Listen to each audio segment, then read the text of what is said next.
আসসালামু আলাইকুম। প্রিয় চরপেশন উপজেলা বিএনপি পরিবার, সকল সিনিয়র নেতৃবৃন্দ, আসসালামু আলাইকুম। আপনারা সবাই কেমন আছেন? আলহামদুলিল্লাহ, আশা করি সকলে ভালো আছেন। তো বিশেষ করে কিছু কথা বলার জন্য আজকে এই ভিডিওতে আসলাম। বিগত আওয়ামী লীগ আমলের আমাদের বিএনপি পরিবারের কিছু লোক সংখ্য মানুষ দুর্দিনে বিএনপির বিভিন্ন মিছিল, মিটিং, প্রোগ্রাম, প্রতিষ্ঠাবার্ষিকী বিভিন্নভাবে লুকিয়ে গুজবে চুপে চাপে সব কিছুই প্রোগ্রামে অ্যাটেন্ড করেছি। বিভিন্ন জায়গায় থাকার চেষ্টা করেছি, বিভিন্ন দূর দূরান্তেও বিভিন্ন প্রোগ্রামে গিয়েছি।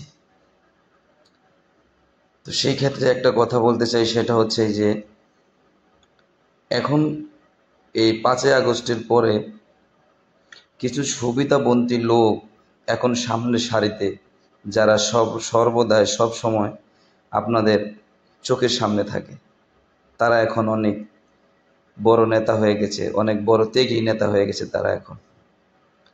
তো আপনারা যদি সেই দুর্দিনের সেই সুসময়ের কথা এখনো এত সহজেই ভুলে যান, তাহলে হয়তোবা সেই দুর্দিনের কর্মীদের মনের কষ্ট, মনের আবেগ বোঝার মতো কোনো লোক, ব্যক্তি কেউই থাকলো না। তো তাহলে তাদের সেই আওয়ামী লীগের আমলে তারা খুব কষ্টের দিন যাপন করেছে, বিভিন্ন মামলা হামলার শিকার হয়েছে। এমনও প্রোগ্রাম হয়েছিল যেখানে গিয়েছি, সেখান থেকে আইসা বাসায় থাকারও সুযোগ হয় নাই, মানুষের বাড়িতে ঘুমাইতে হয়েছে। তো তারপরেও এখন এই সুসময় এসেও আপনাদের কাছে সেই প্রাধান্যটা এখন আমরা পাই না।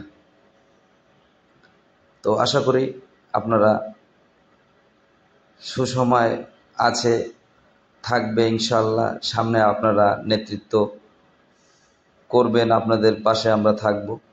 কিন্তু আপনারা সেই দুঃসময়ের কর্মীদেরকে অন্তত এতটুকু প্রাধান্য দিয়েন যে আপনারা চোখের দেখাটাও যে বলবে যে হ্যাঁ, আপনারা এদেরকে চিনেন, এরা দুঃসময় আপনাদের পাশে ছিল, বিভিন্নভাবে তারা হয়রানি হয়েছিল।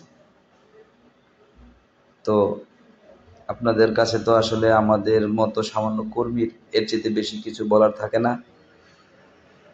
তবে আশা করি ইনশাল্লাহ আপনারা আমাদের সেই দুঃসময়ের কর্মীদের প্রতি অন্তত এতটুকু ভালোবাসা দেখাবেন যে তাদের মনের আক্ষেপটা অন্তত এতটুকু উপলব্ধি করতে পারে যে না, আমাদেরকে সকলে চিনে, সকলে জানে। আমাদের কিছু চাই না, আমরা দলীয়ভাবে এমন কিছু চাই না। আমরা দলীয়ভাবে এতটুকুই চাই যে আমরা সকলের সাথে মিলেমিশে থাকতে পারি, সকলকে ভালোবাসতে পারি, সকলে আমাদেরকে ভালোবাসতে পারে, এবং আমরা সকলের কাছে ভালোভাবে ভালো মানুষ হয়ে পরিচিত থাকতে চাই। আমরা এমন কোনো রাজনীতি করতে চাই না যে রাজনীতিতে মানুষের সাথে বিরোধ করতে হয়, না, সে রাজনীতি আমরা করব না। আমাদের শহীদ প্রেসিডেন্ট জিয়াউর রহমানও সেই রাজনীতি করেন, বেগম খালেদা জিয়া করেন। তো আমরাও সেই রাজনীতিতে থাকতে চাই না, সেই রাজনীতি আমরা করতে চাই না। আশা করি ইনশাল্লাহ আপনারা আমাদেরকে নিয়ে সামনের দিকে এগিয়ে যাবেন, আমাদের প্রতি একটু সুনজরে তাকাবেন। আসসালামু আলাইকুম, ভালো থাকবেন আপনারা সকলে।